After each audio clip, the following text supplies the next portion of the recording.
रत्ने, हे बघ, श्रीमंत आणि खानदानी माणसाला वेळेतच नाश्ता हवा असतो. अजून किती वेळ वाट पाहायची आम्ही?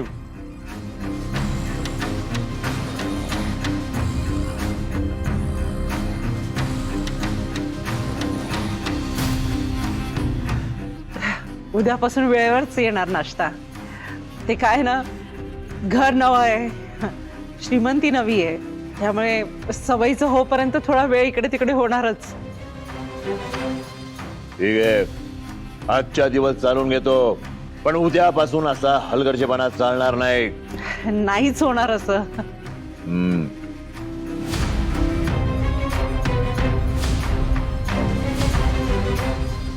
आता काय आमच्यात बसून खाणार आहे का? नाही. मग त्याची डोक्यावर का उभी आहे? चल, काम बघ. कामच होतं. काय काम होतं? थोडी मदत पाहिजे होती. आता नुसती बघत का उभी राहिलीस? कसली मदत पाहिजे सांग ना. पैसे पाहिजे होते. पैसे? हो, 50,000 रुपयाची गरज होती मला. 50 वर किती झिरो ठेवताय माहितीये का? 4. तुला काय वाटतं, आम्ही पैशाचे बंडल आमच्या कनवटीला लावून फिरतो का? या आमच्या खिशात पैशाचा पाऊस पडतो? नाही, असं काही नाही, पण काम करून घेतलं त्याचा मेहनताना मिळालाच हवा ना. 50 रुपयाची लायकी नाहीये, पण पाहिजे किती? 50,000. तुमची लायकी बघूनच पैसे मागते. हे आमची लायकी काढायची नाही. तुम्ही माझी काढली ती? अरे का फुकट होत होतं का? रसायनासाठी पैसे लागत नव्हते? मला पैशांची गरज आहे, मलाही माझे खर्च आहेत. हे असं रस्त्यावर भीक मागायला किती खर्च येतो ग? खायचे वांदे होते तुझे. आम्ही आधार दिला, राहायला घर दिला. फुकट नाही केलं, काम केलंय मी त्या बदल्यात तुमचं. आवाज खाले. ए, चल, नाही देत तुला पैसे, चल. 2 वेळेला जेवायला देतोय ना, तेच उपकार समज. 2 घास खायचे आणि गुमान पडून राहायचं. म्हणजे त्या घरात पण दिवा लागेल आणि तुम्ही सगळे या प्रॉब्लेम मधनं बाहेर येईपर्यंत आधार मिळेल ना. या श्रीकलानं आणि त्या पोपटरावनं पार रस्त्यावरती आणलं आपल्याला. वाटतं होईल त्यांचं. कधीच भलं नाही झालं पाहिजे. बरोबर बोलताय तुम्ही सासूबाई. आणि आता आहे ना, आपणही गप्प बसायचं नाही.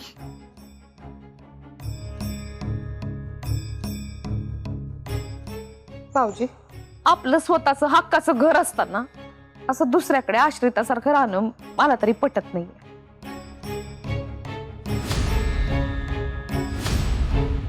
मोठ्या बाई, आम्ही समजू शकतोय, पण बघा ना, म्हणजे शकुंतला वहिनींची तब्येत बरी नसती, घरात एवढी माणसं, सगळ्यांची आबळ होईल ना. आणि त्यात तो पोपटराव सारखं येऊन तुम्हाला त्रास दे. त्यापेक्षा आम्हाला असं वाटतं की सदूचं घर तुमच्यासाठी योग्य आहे. बाळंभट, हे बघा, तुमच्या भावना मी समजू शकतो, पण ही एवढ्या मोठ्या स्वरूपाची मदत मी कधीच स्वीकारणार नाही, हे तुम्हालाही माहिती. महाराज, अहो आम्ही काय पोरके आहोत का? बाळंभट, हो तसं नाही. आम्ही जर इथून गेलो तर पोपटराव आणि श्रीकलेला वाटेल की आम्ही त्यांना घाबरलो. उलट इथे राहिलो तर त्यांच्या हालचालीवर आम्हाला लक्ष ठेवता येईल. खोटेपणानं घर मिळवलंय त्यांनी, उद्या ह्या मंदिराचं बरं वाईट करतील. हे मंदिर आम्हा दिग्रसकरांच्या जीवापेक्षा मोठं आहे बाळंभट. अगदी बरोबर. इंदू म्हणते ते अगदी बरोबर आहे. हे बाप, शकुंतला, नारायणी, होईल सगळं नीट. थोडे दिवस कळ काढू. व्यंकू महाराज म्हणतात तसं हेही दिवस सरतील.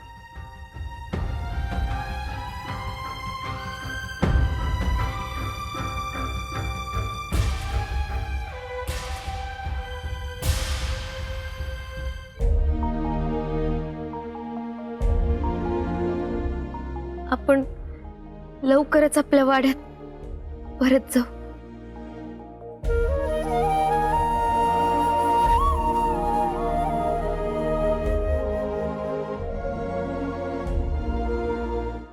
महाराज,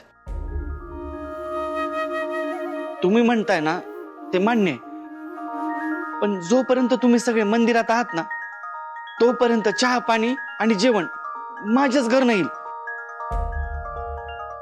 आता याला नाही म्हणायचं नाही. हा, एवढा हक्क आहे आमचा.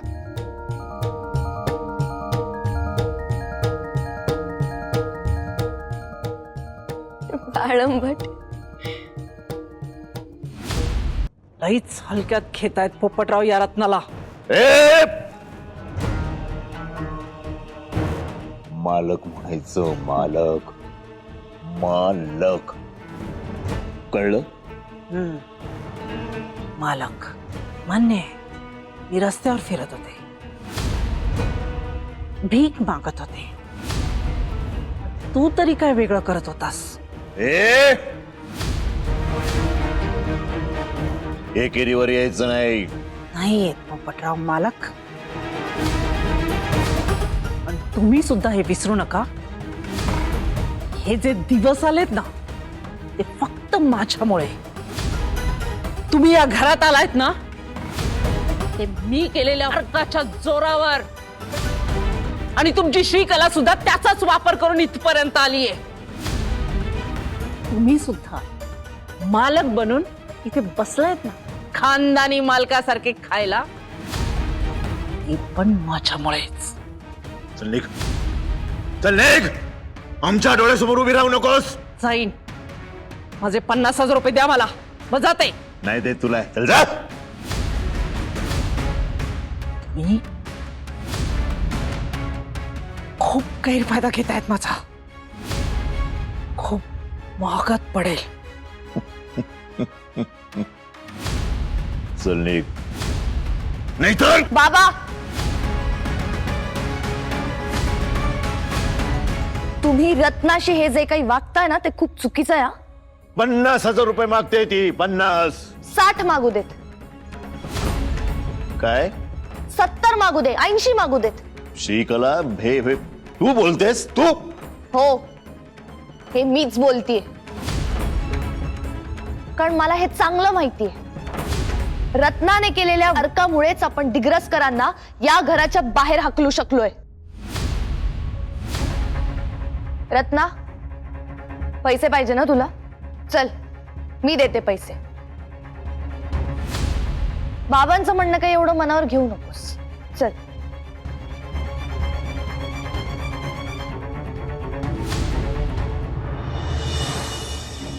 माझ्याशी खूपच वाईट बोलले पोपटराव. अगं बाई, झालं ना आता ते. हा, तुझ्या समोर बाबांना झाडलं ना मी. मला भिकारी बोलले, माझ्यावर हात उचलला त्यांनी.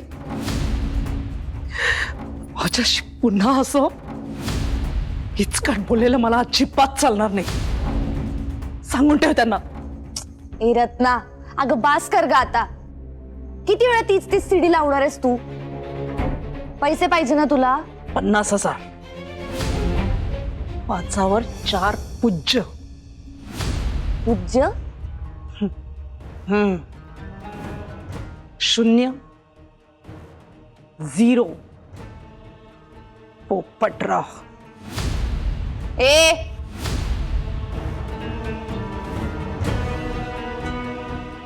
माझे बाबा आहेत ते.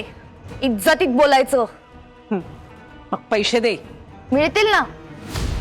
50,000 काय, 1,00,000 रुपये देईन मी तुला. पण आत्ता थोडी कळसोस.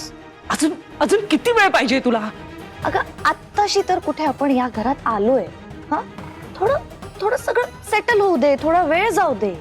मी म्हणाले ना तुला 1,00,000 रुपये दे. नक्की? नक्की.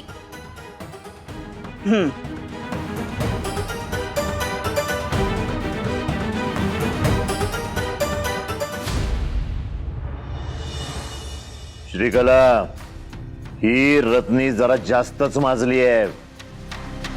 50,000 रुपये मागत होती आमच्याकडे. 50. बाबा ती 1,00,000 मागे. तुम्ही देणार आहात का? ए श्रीकला, त्या भिकारडीला पाठीशी घालून माजवू नको. आज 50,000 रुपये मागितले, उद्या 1,00,000 रुपये मागेल. बाबा कामाची लोक कामाचेच पैसे मागणार ना. म्हणजे आता तू त्या भिकारडीचा माज आम्हाला सहन करायला लावणार आहे? मग दुसरा काही पर्याय आहे का आता आपल्याकडे? बाबा एक गोष्ट लक्षात घ्या, रत्नाच अशी आहे जी अर्क बनवू शकते, तुम्ही किंवा मी नाही. आणि आता तिला जपणं हे खूप जास्त इम्पॉर्टंट आहे. ती इंदी आणि ती आनंदी ह्या गप्प बसणाऱ्यांपैकी नाहीयेत, हे विसरून चालणार नाही. हे सगळं मान्य आहे, पण ही रत्नी उद्या डोक्यावर बसेल आणि आपल्याला ब्लॅकमेल करील. ही पहिली आहे का डोक्यावर बसणारी? याआधी जी जी माणसं आपल्या डोक्यावर बसली आहेत त्यांचं मी काय केलंय हे चांगलंच माहिती आहे ना तुम्हाला.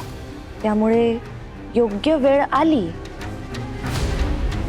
की रत्नाचंही तेच होईल जे इतरांचं झालं. म्हणजे गरज सरो आणि रत्ना मरो.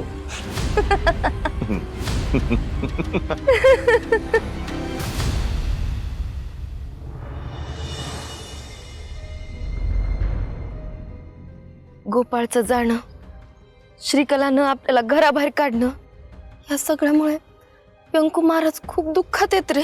त्यात त्यांनी त्यांच्या स्वतःच्या शिष्यावर विश्वास नाही ठेवला. याचा खूप त्रास होत असेल का त्यांना? तर त्यांनीच काय, आम्ही कोणीच नाही, मी सुद्धा नाही. ही फक्त चूक नाही, हा अपराध आहे, मोठा अपराध. अरे जे काय झालं त्यात तुमचा दोष नाहीये, परिस्थितीच तशी आली होती. आणि या गोष्टीचा पुन्हा पुन्हा विचार करून काय हाशील मला सांग. पण ती गोष्ट अशी सहजासही मनातून जाणार पण नाही ना इंदू.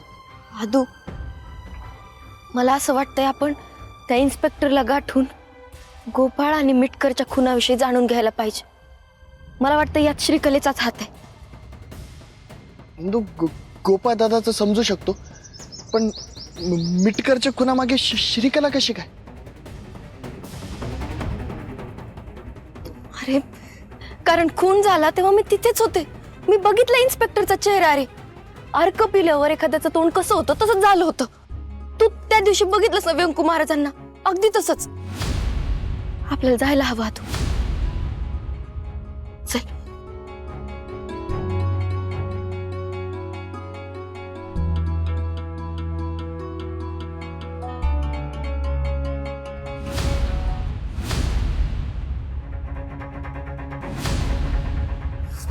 ही इंदी गप्प बसायलाच तयार नाहीये. कधी कधी वाटतं ना हिचा पण गोपाळ करावा आणि पाठवून द्यावा त्याच्या सोबतीला. नाही नाही नाही नाही श्रीकला, हा विचार सुद्धा तू मनात आणू नकोस. तिला जर काही झालं ना तर संशयाची पाल सगळ्यात आधी आपल्याकडे येईल. इतक्या मेहनतीने जुळवून आणलेला डाव हातातून निसटून जाईल. जेलातलं जीवन आणि जेवण दोन्ही वाईट असतं बर का. हे मी अनुभवाने सांगतोय. आपलं जगणं कठीण होईल. मग काय करायचं आपण? त्या इंदीचा जर बंदोबस्त केला नाही ना तर ती आपल्याला तिथेच पाठवेल.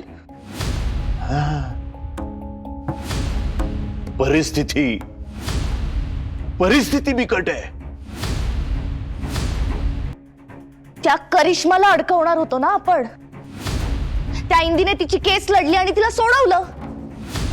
हे बघा, जर ती त्या इन्स्पेक्टरला भेटली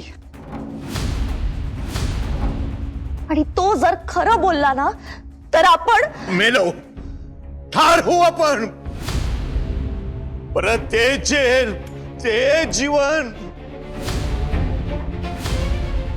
तिकडला आपलं काही खरं नाहीये आपलं काहीच खरं नाहीये श्रीमला वे अगं बोल ना काहीतरी विचार कर अगं विचार कर ना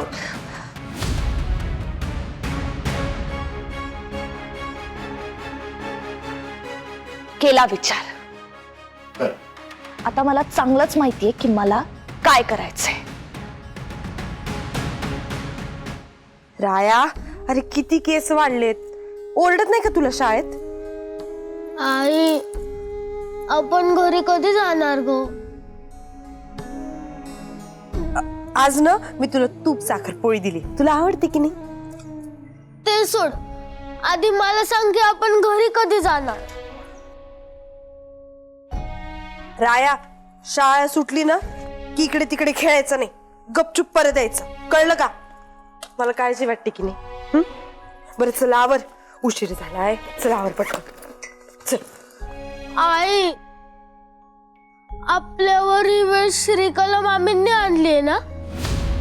मला माहिती होतं ती वाईट आहे म्हणून ती मला कधीच नाही आवडली. राया, राया, जी गोष्ट तुला कळली पण आम्हाला नाही कळली. कारण तुम्ही इंदू मामीचं नाही ऐकलं म्हणून. चुकलंच आमचं. आपण कधी जाणार ग घरी? जाणार की नाही? जाणार बाळा, लवकर घरी जाणार. तू जास्त विचार करू नको. बरं शाळेत जायचंय की नाही? चल आवर बरं. आणि राया, इकडे तिकडे फिरायचं नाही, लवकर ये. चल.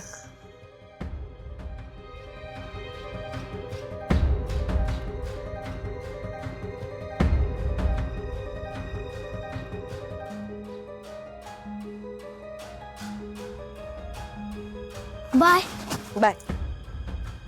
सावकाश. सर, आम्हाला तुमच्याकडून एक मदत हवी.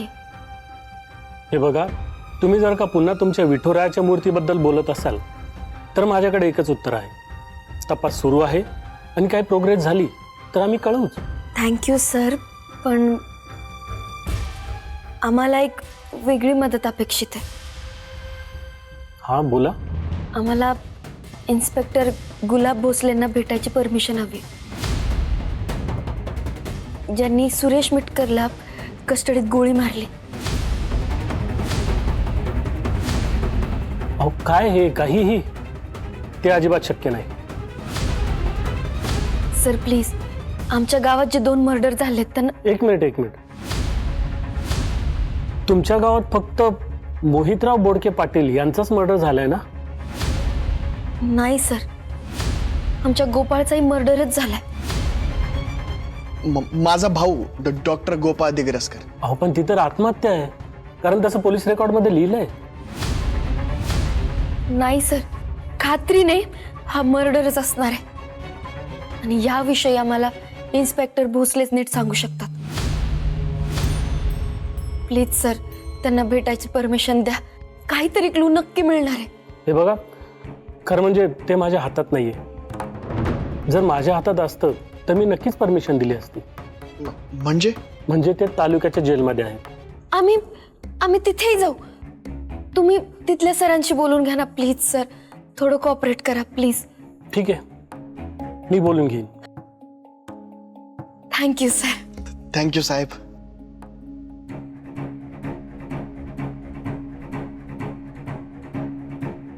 ही श्रीकला मामी ना वाईटच आहे. तिच्यामुळे घरातले सगळे दुखी आहेत. आणि आज माझी आई पण रडत होती.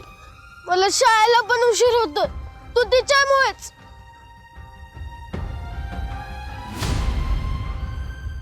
होय, तुमचा संशय अगदी खरा आहे. डॉक्टर गोपाळ दिग्रसकरांनी आत्महत्या केलेलीच नाहीये. तो एक मर्डरच होता. हे नक्की त्या श्रीकलाने केलेलं असणार. होय, श्रीकला आणि पोपटरावचं काम आहे हे. आणि मग पोस्टमॉर्टम रिपोर्ट? ते मीच मॅनेज केले होते, पैसे खाऊन. लाज नाही वाटत तुम्हाला? वाईटाचा शेवट हा असाच वाईट होतो. पटलं असेल आता तुम्हाला इन्स्पेक्टर साहेब. तुमच्या या हव्यासामुळे खुनी असे मोकाट सुटतात. त्यांच्या कुणाची शिक्षा भोगताच आहे ना आता ते. भोगायलाच पाहिजे रे आदू. मला सांगा, तुम्ही त्या मिटकरला का मारलत? ते पोलीस कस्टडीत. अहो, मीच मारलंय. पण मी असं का केलं, कोणत्या धुंदीत केलं, मला काहीच आठवत नाही. माहिती नाही मला ते. माहित नाही म्हणजे? अहो, माझ्या मेंदूवर माझा ताबाच नव्हता. मी असं का आणि कधी केलं मला काहीच आठवत नाहीये. अर्क